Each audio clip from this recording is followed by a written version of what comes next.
Olá pessoal, tudo bem? Uma alegria estar aqui novamente, então, hoje na nossa aula de revisão do direito tributário, né? Essa que é seguramente a matéria favorita de todo mundo, né? Porque não tem como não gostar, como não se encantar com os detalhes, né? Com a vivência do direito tributário. A aula de hoje, então, uma super revisão, a gente viu um monte de coisa nas nossas aulas e claro que em uma hora apenas a gente não consegue repassar todos os conteúdos com a mesma profundidade. Então o que a gente vai fazer? A gente vai repassar sim por todos os conteúdos, mas dando atenção naquilo que pode ser, ou que é, na minha avaliação, os pontos mais cruciais a gente tentar ter em mente e levar com a gente para a prova, tá bem? Então vamos começar. Aqui nosso material, meus contatos, meu nome, como de costume, né? Eu acho que o professor sempre tem que botar ali os seus contatos, que é dar a cara a tapa, né, gente? Então, qualquer coisa, sabem, podem me procurar, me perguntar, que eu estou sempre à disposição. Vamos começar pelo começo, né? Em direito tributário, qual que é a primeira grande pergunta? Afinal de contas, qual que é o objeto do estudo do direito tributário? É o tributo. E para isso a gente precisa saber, então, o que é tributo, né? Então, algumas características claras do que é tributo. Tributo são prestações obrigatórias em espécie exigidas pelo Estado, em função do seu poder de império, sem caráter sancionatório, cobrados mediante atividade vinculada do Estado. Isso aqui é disposição de lei, né? Está lá no artigo 3º do CTN. Então, é tributo significa dizer que é obrigatório, não é uma opção. Eu não escolho se eu quero pagar o IPTU do meu imóvel todos os anos, eu tenho que pagar, né? E por quê? Porque está previsto em lei, tá? Então, a exigência de tributo, ela decorre de uma previsão legal que torna ela obrigatória. Se paga tributo sempre em dinheiro, né? E é importante, veja bem, que não constitua sanção de ilícito, porque pagar tributo às vezes parece um castigo, né? Mas não é um castigo. Tributo não se mistura, não se confunde com crime, não se confunde com a multa, né? Com qualquer dessas figuras que são típicas formas de punição, né, ou de uma contramedida do direito com relação ao ato ilícito. Não, se cobra tributo, via de regra, por conta de uma situação, inclusive, que é lícita, né, propriedade de um imóvel, de um automóvel, ao oferir renda, e assim sucessivamente, tá?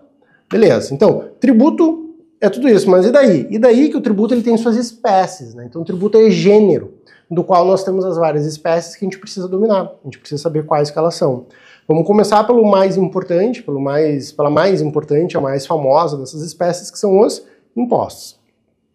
O que é um imposto? O que caracteriza um imposto enquanto imposto?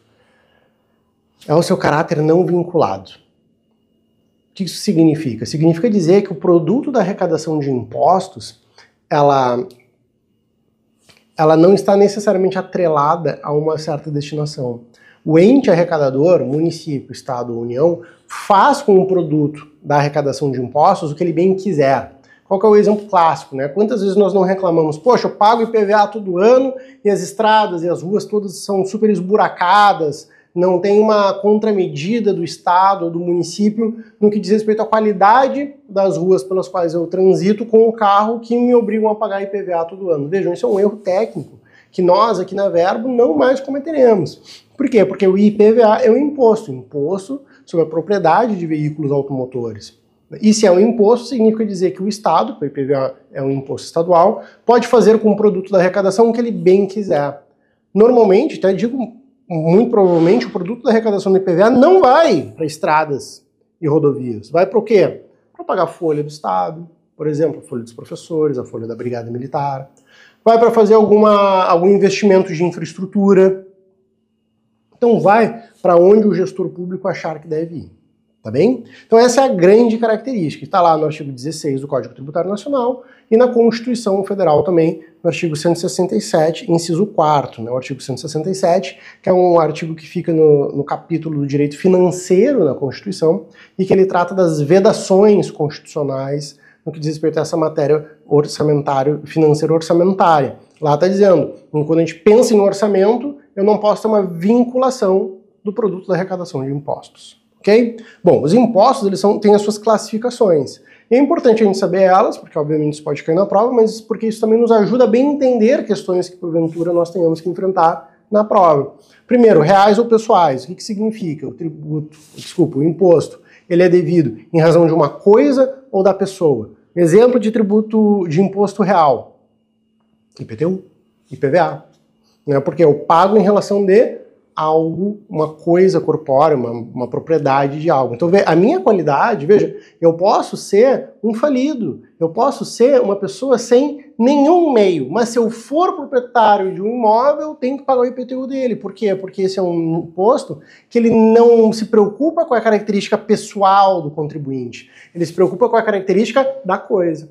Diversamente, são os impostos pessoais, que são aqueles que dependem efetivamente de uma característica, de uma qualidade, de um agir por parte do contribuinte. Exemplo clássico de imposto pessoal, imposto de renda. Né? Por quê? Porque aí depende justamente da minha compleição financeira, da minha capacidade financeira, das minhas características. Tá bem?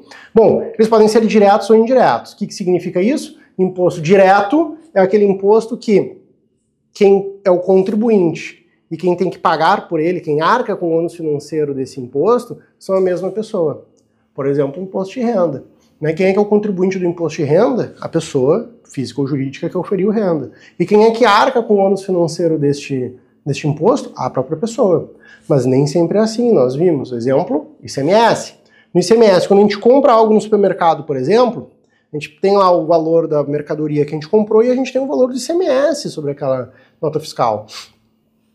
O que significa? Significa dizer que quando eu compro algo, eu estou pagando pelo ICMS incidente sobre essa operação. Mas quem é que vai recolher esse ICMS para os cofres públicos? Quem me vendeu. Então quem me vendeu é o que nós chamamos de contribuinte de direito. Por quê? Porque é ele quem tem uma relação jurídica com o ente. O ICMS, imposto também estadual, daquele mercado, por exemplo, com o Estado. Então, é o mercado quem vai pagar o ICMS sobre as suas operações de saída, sobre as suas comercializações. Mas ele repassa esse ônus financeiro para quem compra dele. Então, veja, a gente tem uma dissociação entre quem arca com o ônus financeiro do tributo, que é o contribuinte, que é o cliente do mercado, e quem recolhe esse tributo aos cofres públicos. Então, contribuinte de fato, porque é quem de fato sofre o pênalti, e o contribuinte de direito, porque é quem mantém a relação jurídica com o ente tributante. Tá? Nós também temos os fixos, proporcionais, progressivos ou regressivos. O que isso significa? Nós temos impostos que eles vão ser recolhidos num valor fixo determinado, e nós temos aqueles que eles vão ter um valor proporcional à sua base de cálculo. Leia-se um percentual. Tá? Via de regra, a gente vai estar diante de um imposto proporcional. Tá? Por exemplo, 15% sobre o valor da importação. Né? A gente poderia ter uma situação como essa. Veja, ele é proporcional, porque ele acompanha o valor da importação. Né? E a gente vai ter os progressivos e os regressivos. Progressivo é aquele imposto que ele aumenta, ele é mais oneroso conforme aumente a base de cálculo dele. Exemplo, de novo, o imposto de renda. Nós temos na pessoa física a tabela progressiva, né? Nós temos uma faixa de isenção, depois nós temos uma faixa que é tributada a 7,5%, depois a gente tem uma faixa que é tributada a 15%, depois a gente tem uma faixa que é tributada a 22,5% e finalmente uma última que é tributada a 27,5%. Então vejam, quanto maior a riqueza da pessoa física, maior a alíquota incidente sobre ela. E os impostos regressivos seriam aqueles que teriam uma lógica inversa a isso. Vejam, nós não temos nenhum imposto nominalmente regressivo no Brasil. Tá? Nós temos efeitos de regressividade dentro do direito brasileiro. Ok, são distorções de mercado. Mas nenhum imposto é regressivo. Nenhum imposto cobra mais de quem tem uma base de cálculo menor ou invertido. Né? Então, seria uma inconstitucionalidade, né? Não seria justo eu cobrar mais de quem tem menos. Então, isso aqui é simplesmente uma classificação doutrinária. Show! Além dos impostos, nós temos as taxas. O que são elas? Né? O que caracteriza uma taxa como taxa? O exato oposto dos impostos. Né? Elas são tributos, as taxas são um tributo totalmente vinculado. Tá? Totalmente vinculado. As taxas elas podem ser cobradas por dois motivos. Ou e veja que está aí embaixo, ou a prestação de serviços públicos específicos e divisíveis, ou seja, eu tenho um serviço que me é prestado pelo ente público e ele é específico e divisível para mim. Exemplo clássico, a taxa de coleta de lixo. Eu tenho um serviço público prestado para todo mundo? Tenho. Ele é específico? Sim, eu consigo dimensionar quanto que é o custo para coleta de lixo daquele determinado imóvel. Bom, então ele está ali incidente e adequadamente incidente. Mas eu também vou ter as taxas sobre o exercício de poder de polícia, que são aqueles poderes fiscalizatórios, né? Taxa de licenciamento ambiental, taxa de fiscalização sanitária, essas várias outras taxas que elas têm a ver com um poder fiscalizatório. Por que a gente diz que taxa é totalmente vinculado? Porque o valor da taxa ele tem que estar totalmente condizente com o valor de custo da prestação daquele serviço público que originou a taxa.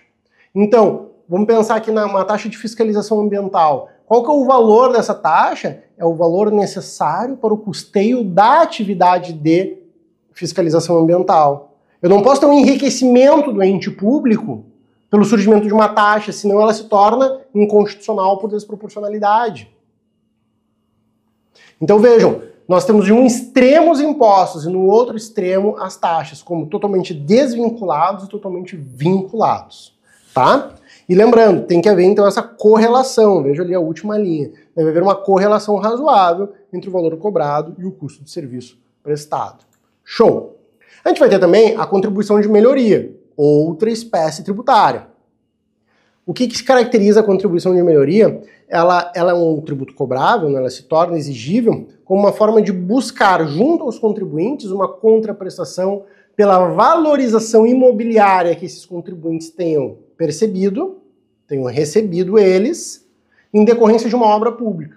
Então, o ente público, vamos lá, aqui comigo, olha só, o ente público, ele constrói uma determinada ponte, um determinado parque, uma duplicação de via, e isso melhora enormemente o valor imobiliário daquela região. E isso torna possível que o ente público cobre dessas pessoas, cobre delas, essa valorização imobiliária que elas tiveram pela obra pública. É claro, né, gente, por que a gente mal não escuta muito falar desse tributo? Porque ele é totalmente antipático, né? Um gestor público que cobra da população por obras que são feitas. Vejam, nós já somos tão carentes de obras públicas. E quando finalmente aparece uma, vai vir um gestor público me cobrar isso de volta? Seria um completo absurdo. Seria. Mas existe essa possibilidade, tá? Então, por que essa contribuição em que pese? Vamos olhar o slide ali, ó. Essa contribuição em que pese, muito raro na prática, ela é muito boa de cair na prova da ordem, porque ela tem muita regrinha, ela é muito específica. Então, ó, tem que ter uma lei específica para cada obra. O fato gerador é o acréscimo do valor do imóvel, localizado nas áreas beneficiadas, direto ou indiretamente por obra pública. Então a gente precisa ter um edital de anúncio da obra, e esse edital ele tem que ser prévio, e ele tem que especificar qual que é a área que se está indicando como beneficiado direto ou indiretamente por essa obra. E depois a gente tem que ter um demonstrativo de custos da obra no final. Claro, porque se a ideia da contribuição é custear a obra, eu preciso saber qual que é esse teto. Eu tenho ali, ó, um limite de despesa global da obra e de 3% em cada ano ao valor fiscal do valor venal. Então eu tenho lá um imóvel que vale 100 mil reais ao ano, não interessa o quanto que se deu a valorização ou o custo dessa obra. Por ano, no máximo, pode me ser cobrado 3 mil reais, né, por conta dessa regra de limitação. Agora imagina, além do IPTU, a gente tem que pagar isso num carnê, né? Então, é por isso que realmente é um tributo muito antipático, a gente não vê ele na prática, mas é um prato cheio para cair na OAB, tá? Seguindo, a gente vai ter as contribuições especiais. Vamos lá para o slide. O que são as contribuições especiais? A gente tem as contribuições sociais, de intervenção no domínio econômico, que são as CIDs, e a gente vai ter as de interesse das categorias profissionais ou econômicas. Vamos entender o que é cada uma. Olha aqui comigo. Contribuição social. Elas visam custear a Seguridade Social. Onde é que elas estão previstas? Está ali no slide as previsões dela, né? Um exemplo. PIS/COFINS, a PIS/PASEP, COFINS, que andam juntas, né? Então a PIS/COFINS, a contribuição social sobre o lucro líquido. Tá? O que caracteriza uma contribuição enquanto contribuição, e isso é super importante para as contribuições especiais, a sua finalidade. Elas são finalisticamente orientadas. Então, o que o governo vai fazer com o produto da arrecadação de uma contribuição social, por exemplo? Ele faz o que ele quiser, desde que vinculado à Seguridade Social. Percebem? Então, posso usar o produto da arrecadação de contribuições sociais para fazer um investimento em infraestrutura de estradas e rodovias? Olha, a princípio não. Claro que sempre tem que olhar o caso prático, mas a princípio não. A princípio não é essa a fonte de custeio permitida. Por quê? Porque as contribuições sociais elas estão no meio do caminho daqueles dois extremos que a gente viu antes. Impostos totalmente totalmente desvinculados, taxas totalmente vinculadas e as contribuições especiais no meio do caminho. Elas são médio vinculadas. Elas são vinculadas finalisticamente, tá? Então, as contribuições sociais, é isso, as CIDs, né? Então, contribuição de intervenção no domínio econômico, a gente pega a inicial de cada uma e dá as CIDs, né? São destinadas ao exercício de funções reguladoras, né? Então, a CID ela tem um propósito interventivo no mercado para se alcançar determinado resultado. Então, a gente vai ter ali uma contribuição ao INCRA, ao salário educação, que são duas contribuições que incidem sobre a folha de pagamento de todas as empresas. A gente vai ter a CID combustíveis, incidentes sobre o quê? A comercialização de combustíveis. A gente vai ter, enfim, várias, são muitos os tipos de CIDs existentes, mas é importante diferenciar elas das sociais. Essas sociais tinham aquela preocupação de custeio para atividades públicas vinculadas à seguridade social. As CIDs elas vão ter esse propósito mais interventivo na economia, né? Uma coisa talvez meio redistributiva. E a gente tem que ver também o contexto de cada uma delas. E a gente vai ter o de interesse das categorias profissionais e econômicas, que são, exemplo aqui, é a anuidade de conselho profissional. Tá? Então, tem que lembrar, veja que são várias espécies de tributos que a gente está vendo. A gente tem que ter essa clareza, tributo é gênero.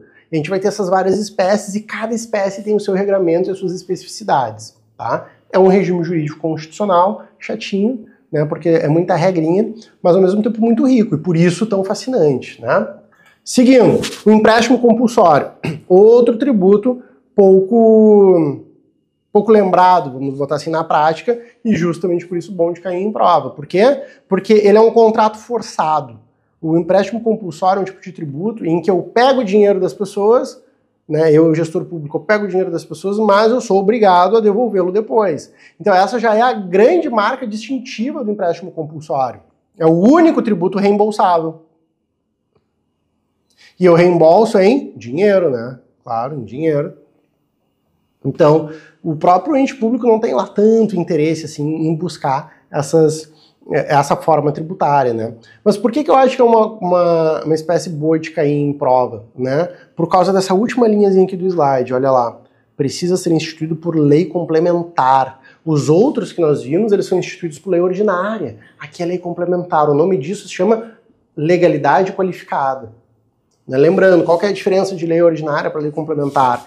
A competência, ao que ela se presta. Não é que uma é melhor que a outra, ninguém é melhor do que ninguém, não é que uma é mais especial que a outra, mas a lei complementar ela vai ter um quórum diferente de validação. E o que vai definir uma lei complementar como uma matéria como de competência privativa para ser regulada via lei complementar é o quê? É o próprio regramento constitucional da matéria. Então, algumas matérias carecem, demandam, porque a Constituição assim determina que haja uma lei complementar.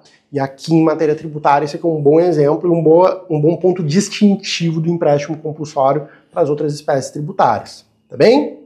Seguindo, então. Entendemos as espécies tributárias. O que mais que a gente precisa saber de base, assim, fundamental do direito tributário? Os princípios, né? Toda matéria de direito tem os seus princípios e óbvio que nós aqui do tributário não somos diferentes nisso. Primeiro, e o mais importante de todos, legalidade. Eu não posso ter instituição, majoração ou revogação de tributo, senão por meio de lei. E onde é que isso vai estar? Lá no artigo 150 da Constituição, que é o primeiro artigo nesse capítulo das limitações ao poder de tributar, inciso 1º, já larga com a legalidade. Mas esse mesmo artigo 150 tem um parágrafo 6º. A gente tem que ficar ligado que ele fala o quê? Da exigência de lei para benefícios fiscais.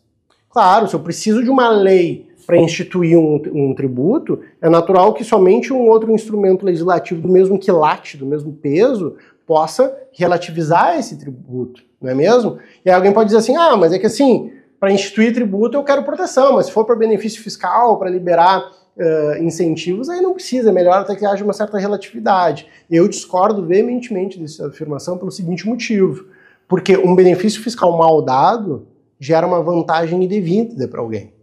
É discriminatório. Imagina que o meu concorrente paga 10% de imposto de renda e eu tenho que pagar 40%, porque ele tem um benefício e eu não. Um exemplo esdrúxulo, absurdo aqui, né? Mas a gente pode pegar um exemplo mais prático, assim, mais real. Nós temos no agronegócio vários produtos, para não dizer todos, que são tributados a alíquota zero de PIS/COFINS, essas contribuições sociais que a gente acabou de dar uma olhadinha agora há pouco. Agora, imagina que um determinado contribuinte não só tem uma alíquota zero, como ainda por cima recebe um reembolso de tributos. Vai todo mundo se olhar assim, pô, eu também quero, né? Mas não, só ele tem. Qual que é o impacto disso? Olha a vantagem concorrencial que esse cara tem. Ele larga na frente.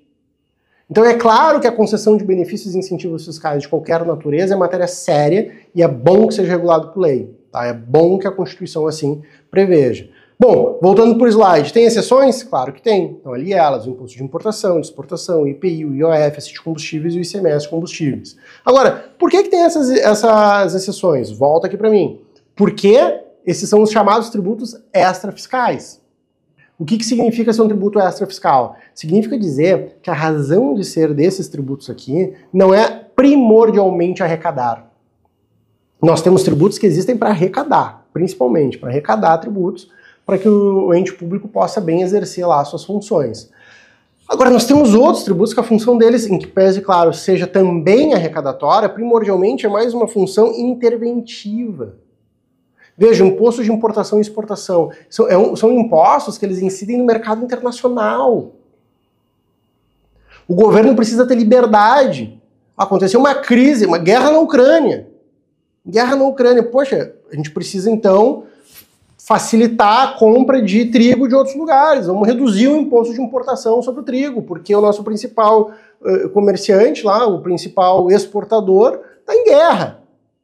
Precisa facilitar o acesso a esse insumo tão necessário para a alimentação da população brasileira. Agora imagina se o governo tivesse que se valer de uma lei para isso. Ele tinha que mandar um projeto de lei para o Congresso. Aí o Congresso tinha que deliberar a respeito disso em comissão especializada. Talvez tivesse que ir para plenário. Aí ia ser votado em plenário. Aí ia ir para o Senado. Aí a mesma coisa, comissão, votação. Vou imaginar que esse projeto de lei foi alterado e tem que voltar para a Câmara para deliberar sobre as modificações do Senado. Aí tem que voltar para o presidente para ele sancionar. Vamos imaginar que mudaram tanto o projeto dele que ele já não gostou, ele veta parte do projeto de lei. Aí a Câmara, os deputados, delibera a respeito do veto. Aí ela derruba o veto. Vejam, imagina, não, a gente precisa de pressa nisso aqui. Então a Constituição, corretamente e sensivelmente, identificou que alguns tributos podem ser manipulados, no bom sentido, tá? Não no mau sentido, mas manipulados, manuseados, vamos botar assim, por instrumentos infralegais. E aqui estão os exemplos, tá? Seguindo, vamos ficar no slide ainda. Próximo princípio, isonomia. Exemplo, assim, ó, isonomia, ela tem uma conotação tão importante e ao mesmo tempo tão intuitiva pra gente, que é uma máxima aristotélica, né? Tratar o igual de forma igual, o diferente de forma diferente, na proporção das suas diferenças. Veja, tão fácil e tão difícil, né? Tão fácil de falar e tão difícil de aplicar. Mas é isso, tá? Em matéria tributária, a tradução é o seguinte, não significa dizer que todo mundo tem que ser tratado igual. Claro que não. Claro que uma determinada atividade tida por essencial e fundamental para o país ou para um estado, ela merece um determinado tipo de incentivo. Claro que pessoas mais pobres devem ser tributadas na sua renda menos do que pessoas muito ricas. E vejam, são tratamentos diferentes. Essas pessoas não estão sendo tratadas iguais, elas estão sendo tratadas diferentes na proporção das suas diferenças. Alguém vai dizer, ah, professor, mas o sistema tributário é muito desigual, ele tinha que ajustar isso melhor. Eu vou dizer, é claro, concordo, né? Mas nós não estamos aqui para fazer uma análise de políticas fiscais. A gente está aqui agora estudando o arcabouço do sistema constitucional tributário para poder bem enfrentar essa prova que a gente vai encarar aí na sequência, né? Então a gente tem que pensar a essência desses princípios. A essência do princípio da isonomia é essa. Não significa tratar de forma idêntica, mas buscar que seja vedado e combatido o tratamento desigual que seja discriminatório e arbitrário. Ok? Seguindo então, mais princípios. Esse aqui, prato cheio para cair na prova. Olhem para ele. Cuidado com a irretroatividade e anterioridade. Por quê? O que elas dizem? Diz o seguinte, eu não posso ter uma instituição ou majoração de tributo agora que me cobre coisas do passado. Então, Eu não posso receber uma carta agora assim, Bruno, você deve imposto de renda a mais nos últimos 3 anos. Por quê? Ué, por que eu deixei de pagar? Não, pagou tudo certo, mas é que a gente está fazendo uma lei hoje que está aumentando o tributo dos últimos 3 anos. Não, isso não pode. Claro que não pode. Né? Mas não para aí. A gente também não pode ter a cobrança de tributos no mesmo exercício em que instituído o majorado e respeitado 90 dias, que é a noventena. Aí alguém vai me dizer assim, tá, mas se eu tenho que esperar até o outro ano, por que tem esses 90 dias? Porque até vir essa... É aquela coisa, se tem placa, tem história, né? Até vir essa disposição na Constituição, o que acontecia muito? Majoração de tributos em 30 de dezembro. Aí 2 dias depois, pá! Qual que é o problema disso? Quando a gente tem uma empresa, nós fazemos planejamento financeiro. A gente se planeja, a gente planeja se eu posso ou não contratar uma pessoa, se eu posso ou não trocar de fornecedor, se eu posso ou não, daqui a pouco, arriscar, né, num fornecedor mais barato, mas que eu não tenho tanto histórico dele. Não sei se ele realmente vai conseguir me fornecer tudo que eu preciso que ele forneça pontualmente. Então nós nos planejamos. Agora imagina se no meio disso vem um aumento de carga tributária repentino. Não. Então o que a Constituição assegura aqui? Segurança jurídica. Então pelo menos por 90 dias o fisco tem que segurar a onda dele. Ah, mas 90 dias não é o suficiente para eu me adequar. Bom, aí a gente vê depois o caso concreto, né? Mas a regra geral é essa, tá? Tem exceções? Tem, estão ali no slide, né? A gente tratou isso aqui bastante em aula. Por quê? Porque assim como nós temos tributos que precisam ter uma certa relatividade no que diz respeito à exigência de lei, nós também temos tributos que precisam ter uma certa relatividade no que diz respeito à entrada em vigor das suas respectivas regulamentações. Vou seguir no exemplo dos tributos regulatórios de importação e exportação, né? Imagina que, sei lá, a China dá um super benefício fiscal para a garrafa térmica. Vai quebrar o mercado gaúcho aqui, de mercado das nossas indústrias de garrafas térmicas. Aí o governo vem, não, é verdade, vamos fazer o seguinte, vamos aumentar o tributo, a tributação sobre essas garrafas, mas só ano que vem, né, vamos ter que esperar. Não, né, claro que não. Então nós temos essas relativizações. E assim, no material de aula, quando a gente tratou disso aqui, a gente tinha aquelas 2 bolinhas, eu botei alguns tributos de um lado, alguns tributos do outro, e alguns tributos que são contemplados pelas duas, porque são 2 irretroatividades. Desculpa, 2 anterioridades, a anual e a nonagesimal. E vocês têm que decorar, tá? Tem que decorar. Isso aqui tem que ir na ponta da língua para a prova, porque isso aqui é bom de cair. Se eu fosse elaborador de questão de prova da OAB, eu cobrava isso aqui. Porque o cara que sabe, né? Então nós aqui, o pessoal da Verbo, que sabe, é craque, bom, a gente vai lá e tira de letra, mas veja como isso aqui é importante na vida real, é uma matéria que tem que diz respeito com uma vivência prática, lida com uma regrinha ali mais específica, mais chatinha, que mostra que o indivíduo estudou. Então isso aqui é legal de cair na prova e eu recomendo que vocês memorizem isso aqui, tá bem? Últimos 2 princípios, o princípio do não confisco, que ele visa o quê? Uma trava. Né? O tributo ele não pode ser tamanho, tão atentatório, que ele mesmo consuma a base sobre a qual ele está incidindo. Então, sabe, imposto de renda, né? O que é um tributo confiscatório no imposto de renda? Bom, 100% com certeza é confiscatório, né? Imagina se 100% da minha renda fosse tributada, eu não trabalhava, né? Não tem porquê, não vou ficar com dinheiro para mim. E 99% é confiscatório? Não, também. 98%. A gente vai descendo até um momento em que a gente vai consensuar que tá, aqui não pode. Né? Claro que essa não é uma linha fixa, estanque e definida, mas nós podemos deliberar a respeito de algumas questões. Então, por exemplo, o Supremo já disse que multas tributárias acima de 100% são confiscatórias. Nós temos multas que ultrapassam 100%. Para dar um exemplo. Então, isso é o princípio do não confisco. Tá? Não pode ter um tributo confiscatório. E também nós temos a vedação de limitações tributárias ao tráfico de pessoas ou bens. Ou seja, eu não posso ter uma carga tributária nessa circulação de tal forma que torne impeditivo. Né? Tipo, vamos criar aqui um imposto de fronteira. Para ir para Santa Catarina tem que pagar 800 mil reais. Pô, que isso? Óbvio que é absurdo, mas o exemplo é absurdo, mas ele ilustra o absurdo que seria de uma cobrança como essa. Não tem o direito de ir e vir. Né? Então, também temos esse princípio lá na Constituição. Ok? Bom, vimos as espécies tributárias, vimos os princípios, e agora a gente vai ver algumas matérias mais pontuais. A gente vai circular a respeito desses assuntos agora. Então, primeiro, regras de interpretação e integração da legislação tributária.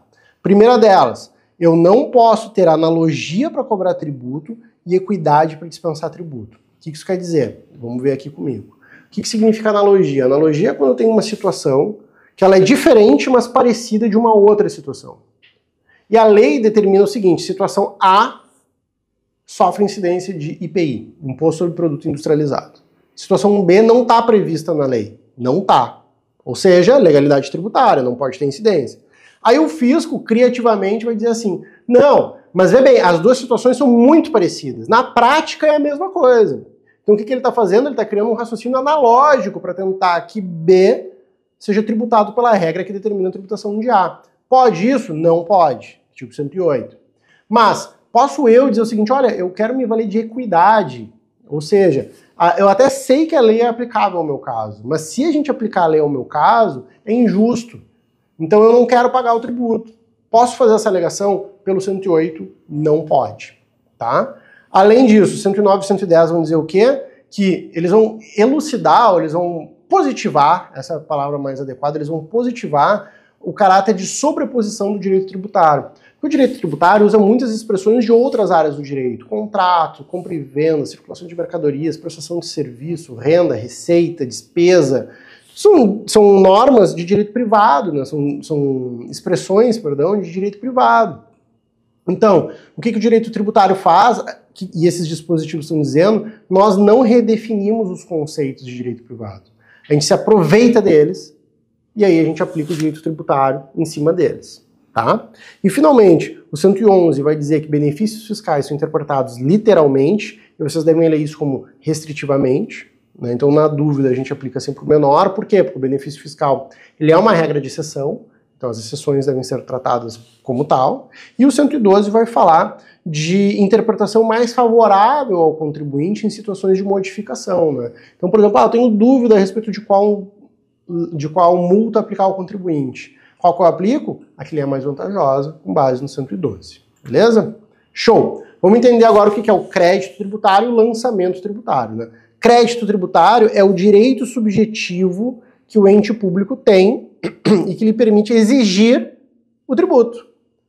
Né? Então vamos supor assim, todo ano a gente tem que pagar o IPTU. Eu vou pegar um valor hipotético aqui, R$2.000. R$2.000 é o valor do crédito tributário que o município tem contra mim. Esse é o crédito tributário. Beleza, mas como é que eu constituo esse crédito tributário? O que tem que acontecer para o fisco poder me cobrar isso? Tá previsto em lei, né? A gente já viu, tem que estar previsto em lei. Mas a gente também tem aquela outra característica do tributo, que é a sua atividade vinculada. Ou seja, a autoridade fiscal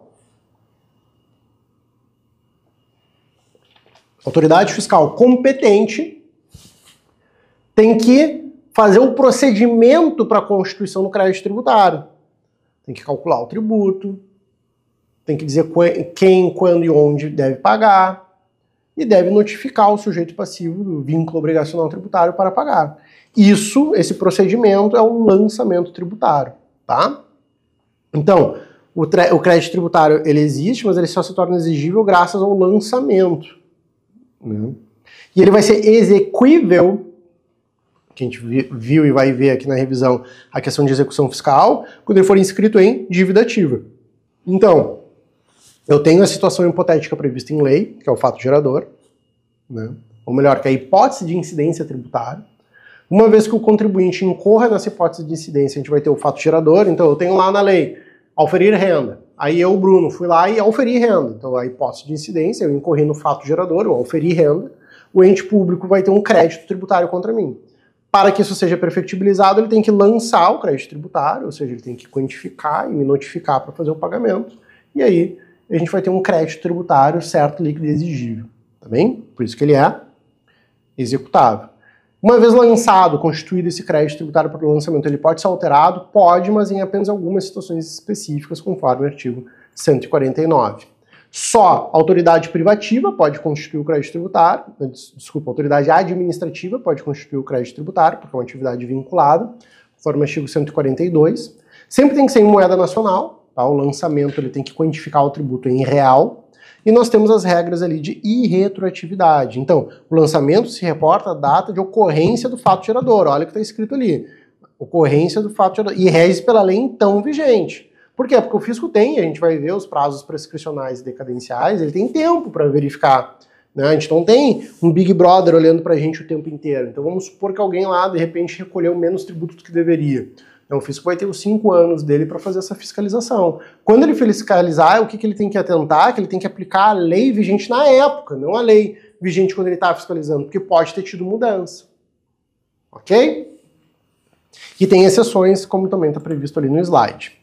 A gente tem 3 tipos de lançamento, que é o por declaração, ou seja, eu declaro as informações ao fisco, e o fisco vai analisar, a partir dessas declarações que eu presto, quanto que eu devo pagar de tributo. Hoje em dia, essa é uma forma de lançamento, pode vir aqui para mim, é uma forma de lançamento superada. Por quê? Porque dá muito trabalho para o fisco. É muito mais fácil para ele jogar o ônus para o contribuinte. Né? Então, o que a gente tem mais na prática? A última hipótese, que é a por homologação.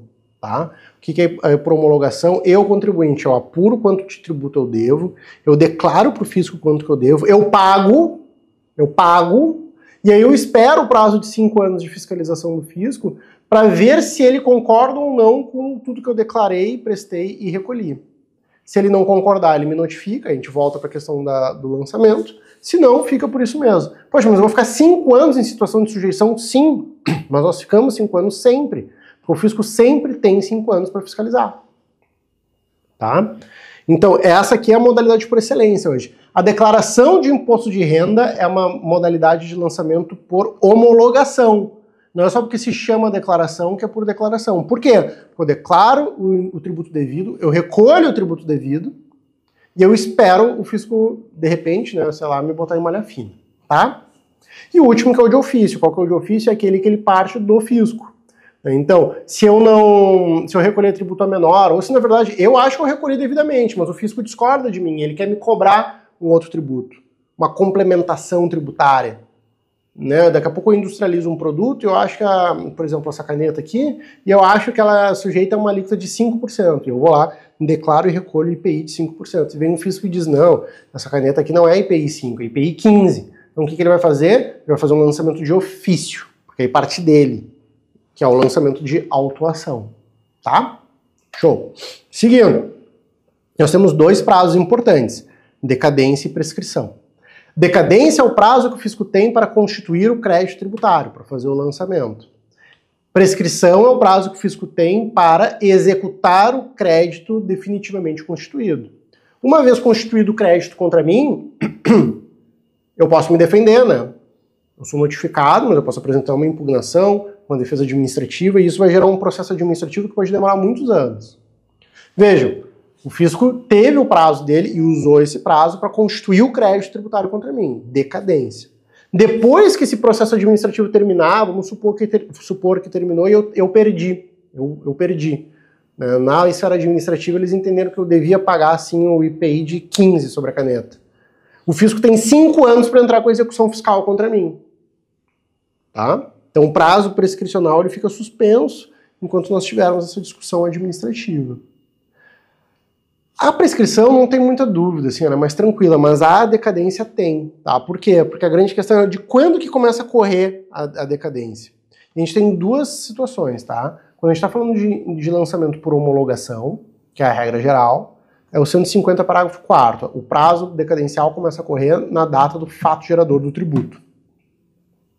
Contudo, nós temos outras situações não sujeitas ao lançamento por homologação, em que e aí nós vamos ter um alargamento, o termo inicial do cômputo do prazo decadencial vai ser jogado para frente, que é o 173, tá? Principalmente inciso 1º, que é o quê?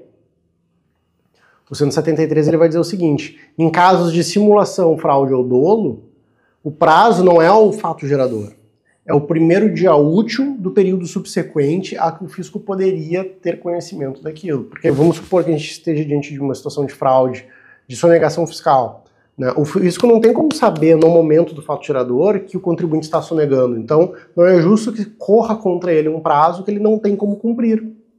E aí, nessa perspectiva, então, o prazo vai somente começar a ocorrer a partir do primeiro dia útil subsequente ao período em que ele realmente tinha condições de saber daquela situação. Tá? Prescrição e principalmente decadência, boa matéria de prova também. Sempre falo isso. Tá? Sempre falo isso. Bom, O vínculo obrigacional tributário, ele tem dois braços, que é a obrigação principal e a obrigação acessória. A obrigação principal é a obrigação de pagar tributo e a obrigação acessória é a obrigação de declarar o tributo, de todos aqueles instrumentos e informações que a gente tem que prestar para o fisco. Na declaração de imposto de renda da pessoa física é dizer, a obrigação principal é o quanto eu pago de imposto de renda e a obrigação acessória é a declaração de ajuste anual de imposto de renda que a gente faz, tá? Fato gerador, a gente já falou, né, do que é aquela situação concreta em que se realiza a hipótese de incidência tributária. E aí, esse fato gerador, ele vai ter ele pode ter tanto situações de fato quanto situações de direito. Naturalmente, né? Situação de fato, por exemplo, o ICMS, que é a saída da mercadoria do estabelecimento. No momento que eu estou vendendo uma mercadoria para alguém, no momento que ela saiu, é o fato gerador do tributo. Tá? Situação de fato. Situação jurídica. A gente vai ter situações ali, por exemplo, que elas são relacionadas a um contrato, ITBI, né? Imposto sobre Transmissão de Bens Imóveis. A gente vai ter uma situação jurídica, um contrato de compra e venda que vai originar, então, aquele dever de pagar tributo. Tá? Isso é indistinto, tá? Mas nós vamos ter isso aqui interessante, situações suspensivas e situações resolutórias. Tá? Então, a gente vai ter situações que vão deixar o fato gerador em stand-by. Né? Por exemplo, o TCMD, né? Imposto sobre doação e herança. Né? Eu posso fazer sobre herança, eu posso fazer uma doação com reserva de usufruto. E a gente vai ter uma discussão se o momento da incidência desse tributo é realmente a doação ali, ou é quando essa cláusula de usufruto cair. Né? Porque eu doei, por exemplo, doei um bem com usufruto para alguém, mas esse alguém ainda não está se valendo da doação, porque tem uma cláusula de usufruto que deixa um stand-by essa doação. Eu continuo com o bem para mim até eu morrer. Mas quando eu morrer, ele já foi doado, é como se ele já tivesse sido doado para o destinatário. Então a gente vai ter essas várias situaçõezinhas, e a gente abordou elas bastante em aula, né, de que eu vou ter condições suspensivas e condições resolutórias. A gente viu o exemplo da sala de aula, aquela condição que o tio vai doar um automóvel para o sobrinho ou para a sobrinha, desde que ela termine a faculdade. Então a gente tem ali uma situação, fiquem também em stand-by esperando que termine a faculdade. Tá bem? Show. Sujeito ativo. O que é o sujeito ativo e o sujeito passivo da obrigação tributária? No sujeito ativo é uma situação muito fácil, né? Quem é que é o sujeito ativo do vínculo obrigacional tributário? É quem tem a competência ali para cobrar esse tributo. Mas veja que a gente tem a competência tributária e a gente tem a capacidade tributária. E isso é relevante num tributo, que é o ITR. Tá?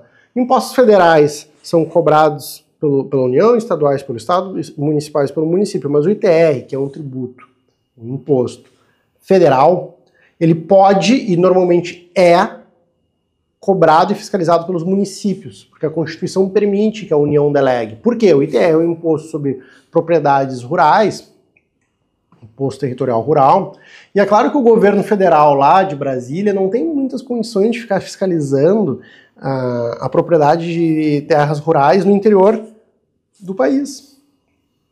Então o que ele faz? Ele pode delegar a competência, a capacidade ativa desse tributo para o respectivo município. A competência continua da União. Só a União pode dispor legislativamente a respeito do ITR. Mas ela pode permitir que o município cobre esse valor. Tá? Então, capacidade tributária. No caso do ITR, isso aqui também eu acho que é uma boa matéria de ser cobrado em prova, acho que vem bem, tá? No sujeito passivo, aí a gente já tem algumas situações mais interessantes, porque a gente vai ter o contribuinte, que é claro que incorre no fato gerador, mas em várias situações a legislação vai deslocar a figura do contribuinte para um terceiro, e a gente chama esse terceiro de responsável tributário. E a gente vai dar uma olhadinha nisso, tá? Qual que é o principal caso, ao meu ver, de responsabilidade de terceiros é a solidariedade, tá? Solidariedade do direito tributário é igual a solidariedade do direito privado, né? Então o fisco ele pode cobrar indistintamente o tributo dentre todos os sujeitos passivos que são solidários entre si, mas a grande questão é o seguinte: quando que o fisco pode fazer isso? E aí o 124, ele é uma chave, tá? Pode ficar aqui comigo que eu vou explicar ele. O que é o 124, então? Ele diz o seguinte: quem que pode ser solidariamente obrigado? Primeiro, quem tem interesse comum na situação que constitui o fato gerador do tributo. Então veja, não é quem tirou proveito econômico da situação, não é quem é familiar de quem eventualmente deixou de pagar tributo. Não, tu tem que ter um conluio no que diz respeito ao fato gerador. Exemplo clássico, IPTU de imóvel com mais de um proprietário.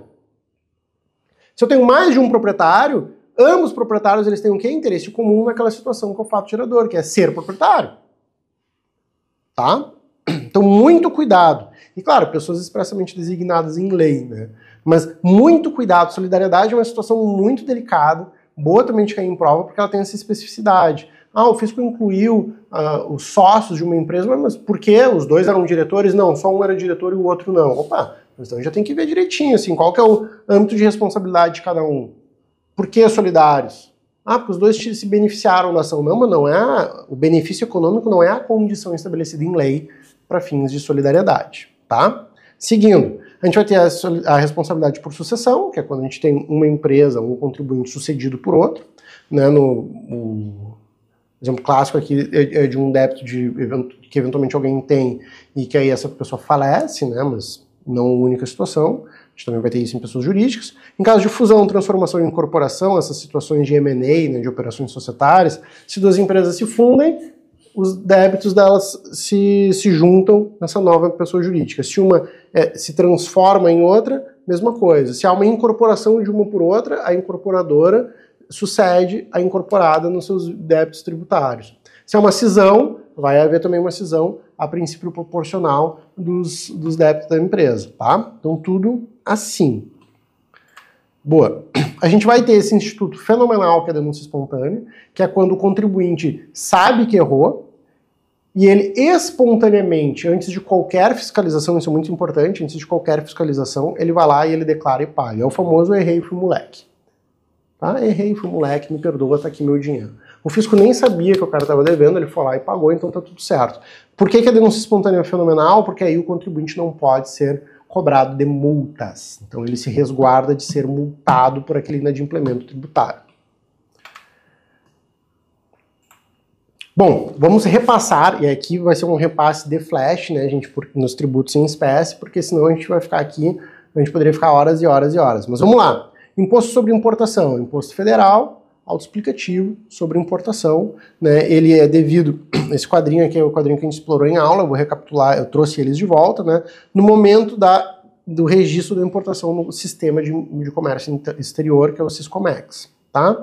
E o de exportação é a mesma coisa, então, entrou mercadoria registrada no sistema ou saiu mercadoria registrada no sistema, a gente vai ter a potencial incidência desse tributo, sendo que a grande maioria das exportações são imunes, tá?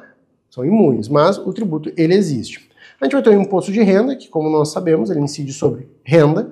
No caso de pessoa física, conforme tabela progressiva. No caso de pessoa jurídica, ele vai incidir em 15% mais 10% sobre a parcela do lucro que superar a proporção de 20 mil mês. O que isso quer dizer? Vamos supor que teve um lucro ali de 300 mil no ano. Quanto é que é 20 mil vezes 12? 240.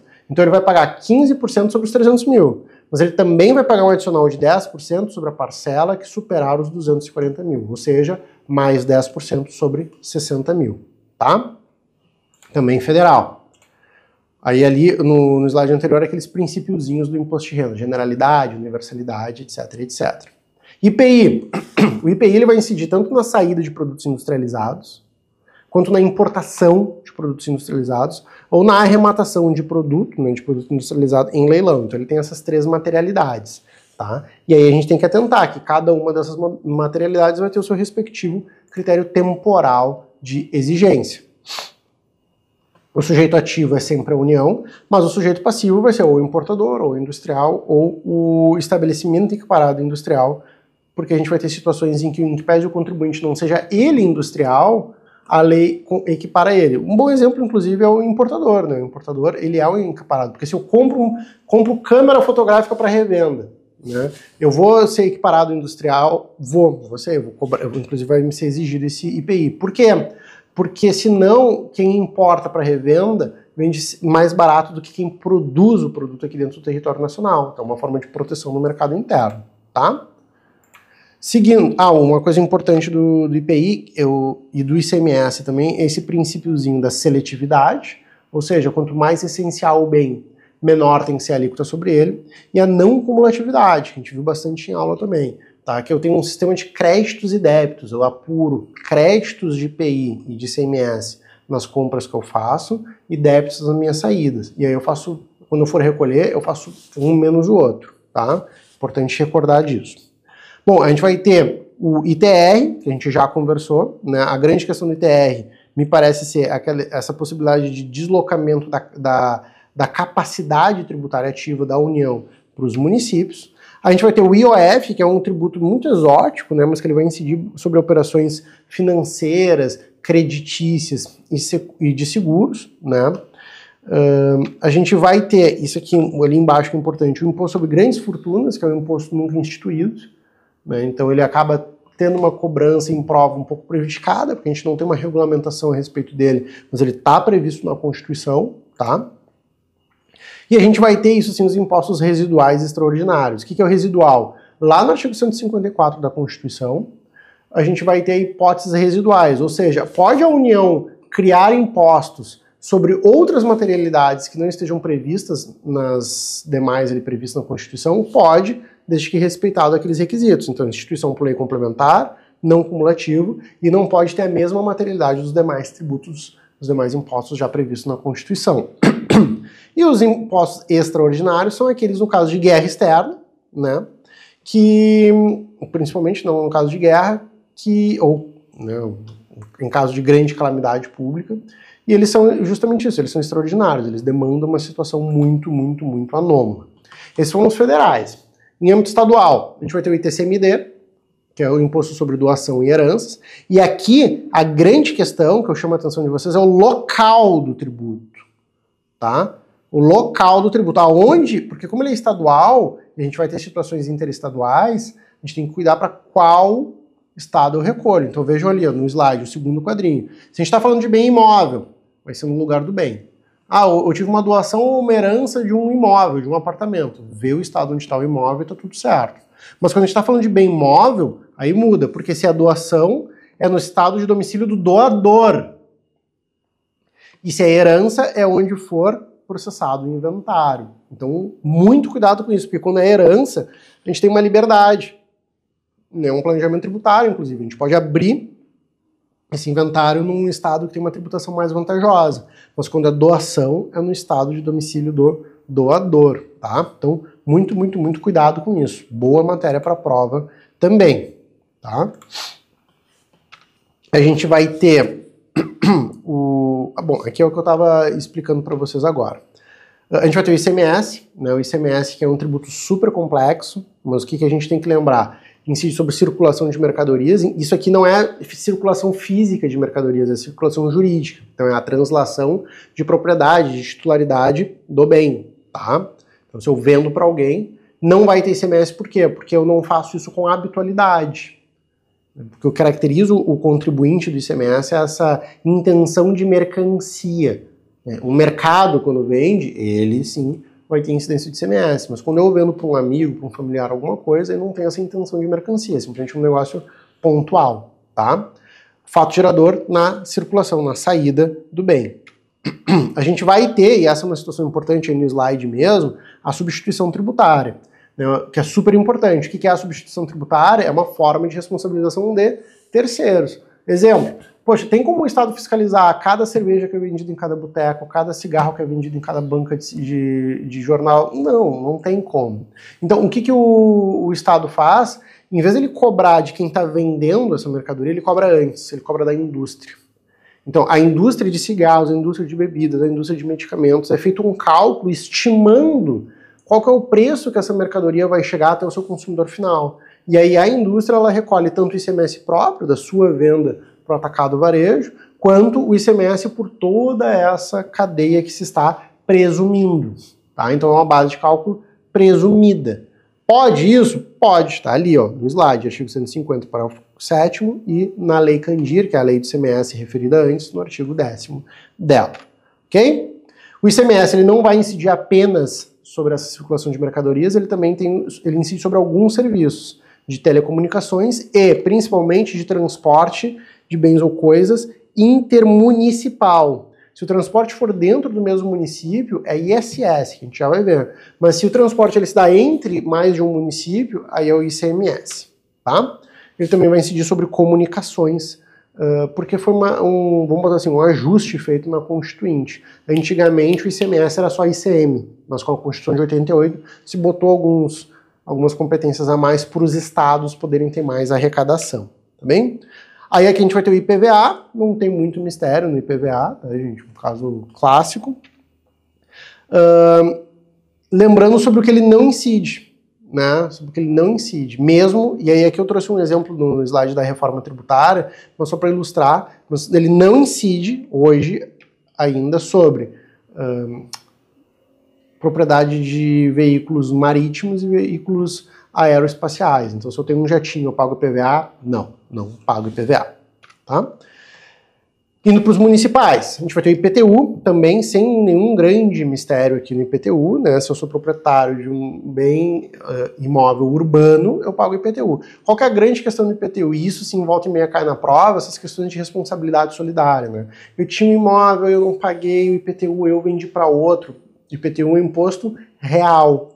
Então, se eu compro um imóvel que tenha débitos de IPTU, eu herdo, né? Eu pego para mim os débitos de IPTU. Ah, mas eu não sabia, o vendedor me omitiu. Bom, aí você cobra lá do seu vendedor depois, mas o município não está nem aí para isso, ele vai cobrar de você os débitos atrasados, tá? Isso é uma característica dos impostos reais. Então, isso vale a pena cuidar. E também as questões de responsabilidade solidária, né? Ah, um pai doou para o filho, mas aí não doou, não escriturou, mas como é que fica? Bom, essas situações a gente tem sempre que olhar lá para o 124 para verificar se a solidariedade é legítima ou não, tá? O IPTU pode ser progressivo, isso é muito importante, tá? Aumento da carga tributária no tempo para cumprir função social. Então, a gente tem, por exemplo, eu falo de Porto Alegre, aqui em Porto Alegre, o IPTU progressivo contra terrenos baldios, né? Se ficar deixando o imóvel lá muito tempo parado, o município começa a te cobrar mais caro porque você deu uma funcionalidade para aquele poder. E eu posso ter uma atualização de base de cálculo sem lei. Por quê? Porque é uma mera atualização, uma recomposição do valor do imóvel no tempo. Se eu tiver um aumento de alíquota, aí tem que ter lei. Mas essa recomposição de base de cálculo, essa atualização, ela pode ser feita pelo próprio Poder Executivo, tá? A gente vai ter também o ITBI, Imposto sobre Transmissão de Bens Imóveis. Aqui o grande ponto a se cuidar é a imunidade. O que é a imunidade do ITBI? Eu não tenho ITBI na realização de capital social, na integralização de bem imóvel no capital social, tá? Então, botei um imóvel meu na minha empresa, tem que pagar ITBI? Não tem. É uma situação imune, tá? E a gente vai ter o ISS, que aqui eu peço atenção para vocês, principalmente ali na última linha, que é o valor mínimo e o valor máximo. Eu não posso ter ISS em menos de 2%, nem a mais de 5% em lugar algum, tá? Então, essas aqui são as grandes questões envolvendo as competências tributárias. Lembrando que taxas todos os entes podem fazer, eles podem instituir. Então, eu tenho taxas federais, estaduais e municipais. E quando a gente está falando de contribuições, essas são só da União. Lá no 149 da Constituição, está bem claro que só a União pode instituir, tá? E aqui eu já me encaminho para um final, tá, gente? A gente está indo já aqui para um finalzinho da aula, até estourei. Se já estourei, eu vou estourar em breve, né, o valor, tá? Mas acho que vou passar um pouquinho, mas não muito, tá, gente? O próximo tema, imunidades. A gente tem essas imunidades que a gente viu em aula. Então, o que é imunidade recíproca? Eu não posso ter um ente federado tributando o outro, né? A União não tributa a renda do Estado do Rio Grande do Sul, por exemplo. Não pode. Eu tenho a imunidade a templos de qualquer culto, né? De partidos políticos e unidades sindicais dos trabalhadores. E vejam, é unidades sindicais dos trabalhadores. A gente tem sindicato de empregadores também, né, de indústrias, de empresas, e esses não são imunes, tá? Instituições de educação e de assistência social. Essas três categorias, cada uma tem suas especificidades. São imunidades principalmente de impostos, né? A gente está falando aqui de imunidades de impostos. E principalmente essa última aqui, porque templos de qualquer culto está bem explicado, né? São templos em geral, né? Partidos políticos e unidades sindicais, mesma coisa, mas a última ali, as instituições de educação e de assistência social, é importante ver que isso aqui é regulamentado por lei. Então existe uma lei que regulamenta o que uma entidade assistencial tem que ter ou tem que ser para que ela possa se valer dessa imunidade. Então sempre tem que tomar cuidado com essa especificidade, tá? Não é toda e qualquer entidade assistencial. E livros em geral, né? Livros, fonogramas, videogramas, essas formas de propagação de ideias e de conhecimento também são imunes, tá? O último ponto da nossa matéria vai ser a questão processual, tá? Questão processual. Por quê? Porque a gente tem que entender, porque volta e meia cai na prova da OAB um exemplo prático, né? Fulano de tal entrou com uma ação assim, poxa, mas eu não sei que ação é essa. Vamos lá. Primeira delas, mandado de segurança. Mandado de segurança é um instrumento clássico em direito tributário. Ele se presta a defender um direito líquido e certo. O que significa que um direito é líquido e certo? Aqui comigo, por favor. Não é que o direito é super direito. Nossa, eu tenho um super direito. Não. Direito líquido e certo diz respeito à forma de se comprovar um direito. O direito é líquido e certo quando eu consigo comprovar ele documentalmente. Então no mandado de segurança não tem dilação probatória, não tem perícia. Ah, mas eu vou precisar de uma perícia. Bom, lamento, então você não pode entrar com mandado de segurança, porque em mandado de segurança não tem dilação probatória. Tá? Então ele tem uma eficácia mandamental, mas não condenatória, voltando aqui para o slide, então, mas não condenatória, então eu não posso entrar com mandado de segurança contra o município, por exemplo, pedindo uma repetição de indébito de ISS. Não, mas eu posso entrar com mandado de segurança pedindo que o fisco cesse a cobrança sobre uma determinada situação, bem como que se reconheça que ele tem que me permitir compensar o que eu já paguei indevidamente com tributos vincendos. Então ele tem uma eficácia mandamental, mas não condenatória, né? Eu posso usar ele tanto antes quanto depois do ato coator, que é o ato que eu estou combatendo por meio do mandado de segurança. Lembrando que o mandado de segurança é sempre contra a autoridade pública, né? Então eu vou ter ele repressivo ou preventivo. Me cobrou, está me cobrando há muito tempo algo indevidamente, eu venho pagando. Repressivo. Né? O fisco emitiu uma determinada manifestação que em determinadas situações são sujeitas à tributação. Eu faço isso, mas eu nunca fui cobrado ainda. Posso preventivamente entrar com mandado de segurança para me resguardar dessa cobrança? Pode, sem problema. Tá? Ele não tem honorários e veja, ele tem um prazo decadencial, tá? Então prazo decadencial, isso é super importante, ele inclui o primeiro dia. Ele é diferente do prazo processual, né? Que a gente pula no primeiro dia e começa a contar do dia seguinte. Para esse prazo decadencial, ele inclui o primeiro dia já. E ele não suspende nunca. 120 dias. Tá? Bom, próximos. Ações aqui. Ação de repetição de indébito tributário, que é quando eu entro com uma ação para pedir de volta algo que me foi cobrado indevidamente, e aqui vai ser uma eficácia condenatória. Ação anulatória, quando eu vou combater uma autuação, né? Eu fui autuado, perdi num processo administrativo, o que eu faço agora? Entro com uma ação anulatória contra aquela defesa, contra aquele processo administrativo, né? Contra aquela autuação que eu perdi no administrativo. A consulta fiscal, que é quando eu tenho uma dúvida concreta e objetiva a respeito de interpretação de legislação tributária, eu posso ir ao ente fiscal e pedir para ele, isso aqui está certo a forma com que eu estou interpretando? A gente pode fazer isso, né? Mas lembrando que a resposta do fisco é vinculante no que diz respeito ao contribuinte. Então se ele me responder não, você está errado, aí me sobra, eu vou ter que judicializar essa questão, provavelmente por um mandado de segurança, né? Porque senão ali já está cristalizado o entendimento do fisco no que diz respeito àquela situação quanto a mim, tá? Enquanto a solução de consulta não é respondida, a exigibilidade do crédito tributário segue suspensa, tá? E a gente vai ter então as causas suspensivas e extintivas do crédito tributário, né? 151 e 156. É bem simples, são os incisos ali arrolados, mas eu tenho situações em que um crédito ele não é extinto, mas ele fica em stand-by, que são as causas suspensivas, então casos de liminar em uma ação judicial, caso de depósito judicial, caso de parcelamento, né? Eu devo um tributo, parcelei ele. Pode o fisco me cobrar esse tributo? Não, ele tem que esperar eu pagar o parcelamento, a gente fez um acordo, né? Então, mas veja, o crédito tributário não foi extinto, né? Porque eu ainda não terminei de pagar o parcelamento, mas ele fica em suspenso. E eu tenho as causas extintivas, claro, né? Que é moratória, quando o fisco me perdoa, eu vou ter o pagamento, naturalmente, né? Se eu pagar o tributo está extinto, então bom dar essa olhadinha ali, tá? E a execução fiscal, aí sim indo realmente para um final, que é o procedimento por meio do qual o fisco tem para cobrar o tributo, para executar o tributo contra mim, tá? E ele vai ter esse procedimento. Então, vejam, a petição inicial é super simplificada, ela tem só uma folha. Por quê? Porque o crédito tributário ele tem uma presunção de legitimidade, mas claro que essa execução fiscal ela tem que indicar de onde que ela veio. Então ela vai ter junto com ela o que? A CDA, a certidão de dívida ativa, que é um documento que vai constar ali o tributo que está sendo cobrado, a fundamentação legal, e essa CDA tem seus requisitos.